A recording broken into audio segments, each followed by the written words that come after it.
We are honored to be joined once again by Bridget Cutler, founder and executive director of Moms Helping Moms, a 2019 winner of the Russ Berrie Making a Difference Award. Good to see you, Bridget. Nice to see you too, Steve. Remind folks exactly what Moms Helping Moms is all about. Sure. So Moms Helping Moms Foundation is a New Jersey diaper and baby supply bank. So through partnerships with about 60 different social service agencies in the state, we distribute free baby essentials to low-income families. Why is this so important? First of all, the thing I always come back to is we do what we do because we want to help babies and we want to help children. We believe that every child born in this world should have a fair shot at life and should have the essentials. They should have food, they should have clean clothing and diapers so that they can be put on a good path from day one. So that is the most important thing to us. And to give you a little bit of an idea of the need, about 33% of families all over the country, not just in New Jersey, report that they cannot afford enough diapers for their children. So this causes a myriad of problems. It causes health issues. It prevents them from being able to drop their children off at daycare or early education centers, because those types of places require that if your children are in diapers, you need to drop off a supply of diapers with them. They do not provide those, nor are diapers supported by any sort of government program. You can't buy diapers with food stamps. So they don't have a lot of support and they have to come to places like us. So let's take a step back. I remember you first told me this. It was at Ramapo, again, the 2019 winner of the Russ Berrie Award for Making a Difference. It was the last time we were together physically for an event, and we will be together again, as opposed to the virtual conversations. But I actually thought that couldn't be right, that there was no government program that actually supports diaper distribution, particularly for those, or covers diaper expenses, particularly for those who, from an economic point of view, clearly need that help. Right. Yeah, that's something that not many people know. A lot of people assume that, you can buy diapers with food stamps. Also, a lot of people question, well, why can't they use cloth diapers? And the reason, as I already mentioned, is if they want to be able to, have childcare, Right. They don't allow for cloth diapers. So they're really stuck, and it's preventing parents from being able to go look for jobs, from being able to go to work, because they can't leave their children there with no diapers. But I'm sorry, Bridget, but what hit me is that this was a problem pre-COVID. Yes. Now, COVID hits, let's just say in March of 2020, we're taping this toward the late fall of 2020. COVID has exacerbated this situation on a lot of levels. Help us understand. Yeah, so prior to COVID, we were distributing about 25,000 diapers a month to different families, and that wasn't even coming close to hitting the need. And then as soon as COVID hit, our demand tripled. And at the same time, we were not allowed to invite volunteers into our warehouse to help us, which is that our volunteers are a huge part of why we were able to do what we do.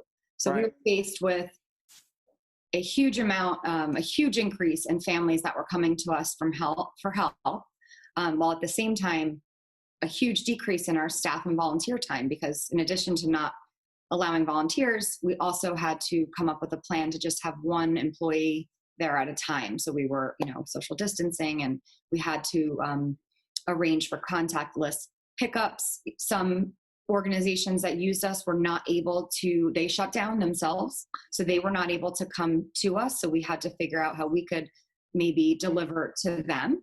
So we were, everything came down on us at once. And I know this was the case for everybody, but basically, prior to COVID, we were not even scratching the surface of the need. We do our best, but the need is huge. Like I said, it's about 1/3 of families with children under 5. And that, I don't have any really specific or great calculations, but I can tell you that this year already, we have distributed more than twice what we distributed in all of last year. And So put this in perspective, though. We'll put up the website right now for Moms Helping Moms. From a fundraising point of view, like us, like you, every nonprofit, every not-for-profit struggling in terms of raising money on so many levels. Who has events? You can't have those events, or those events are now virtual, and how do you bring in money? Or the people who are your underwriters, funders, grant foundation, support, whatever it is, they're struggling too. Right. So if people wanted to be supportive, could they go on the website and do that? And are you looking for money, or are you looking for people to donate diapers? So currently prior to COVID, we don't just do diapers. We do baby clothing, we do strollers, essentials. We had to stop taking all types of donations because it was would cause a problem to have people coming in and dropping things off, disinfecting and all of that. So basically what has happened is our demand and our distributions have doubled, yet we're still working with the same budget, and we are not getting diapers from the community. In addition to that, we have about 30 to 40 diaper drives every year that people do for us. And those are not happening either. So one nice thing about our organization is with monetary donations, specifically with diapers, they are the one thing that we purchase. And we are able to purchase them for 1/3 of the retail cost. Because of your not-for-profit status, because of the work you're doing, correct? Yes, we have a relationship with a national diaper bank network who is able to purchase wholesale diapers they're about 15 cents a diaper, where if you went into Target or, the corner bodega, they're anywhere from 35 to 50 cents a diaper. So currently, because we have this huge increase in demand, and like you mentioned, we normally have a big gala in January, and that's not going to happen. So monetary donations at this time are more important than ever, and that can be done through our website. Bridget, before I let you go, winning the Russ Berrie Making a Difference Award has meant what for your organization? Well, obviously it was a huge, huge honor and recognition, and there was great publicity for us. We connected with other Russ Berrie awardees, so that was really fantastic. And Russ Berrie has been helping out in some other ways, having conferences and sure. And as well as I should mention, they raised a COVID relief fund, and we received They sure did. $10,000 from them. By the way, let me put this in perspective. Last 25 years, well, since 1997, 366 New Jerseyans have won the award, over $3.5 million in cash awards, your organization being one of them, right? Correct. In addition to the fund you just talked about. In addition, yes. So in 2019, when I received the award, we received a $10,000 check from the Russ Berrie Foundation. And then this year, we also received another $10,000 from the COVID relief fund. So you guys, the foundation has just been incredible. Yeah. And most people who work in nonprofits will tell you that there's always way too much to do and not enough time to do it. So you get bogged down. And it's things like that allow you to step back for a second and remember why you're doing the work that you're doing, because it's very important. All nonprofit work is. Bridget, keep doing what you're doing. And thank you very much. Thank you, Steve. I really appreciate it. No, we appreciate you. We'll be right back right after this.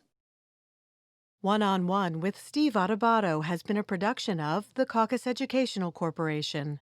Funding has been provided by the Russell Berrie Foundation, Holy Name Medical Center, PSC&G, Valley Bank, MD Advantage Insurance Company, United Airlines, the Northward Center, the Fidelco Group, and by Rutgers University, Newark.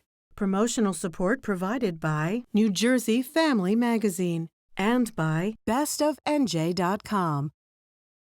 Data shows that many patients have avoided seeking critical health care in the wake of COVID-19 for fear of contracting the virus. Delaying medical care can have serious consequences, so you should never second guess or ignore your symptoms. At Holy Name Medical Center, we have measures in place to prevent infectious disease from spreading. We're clean, we're open, and we're safe for all your healthcare needs.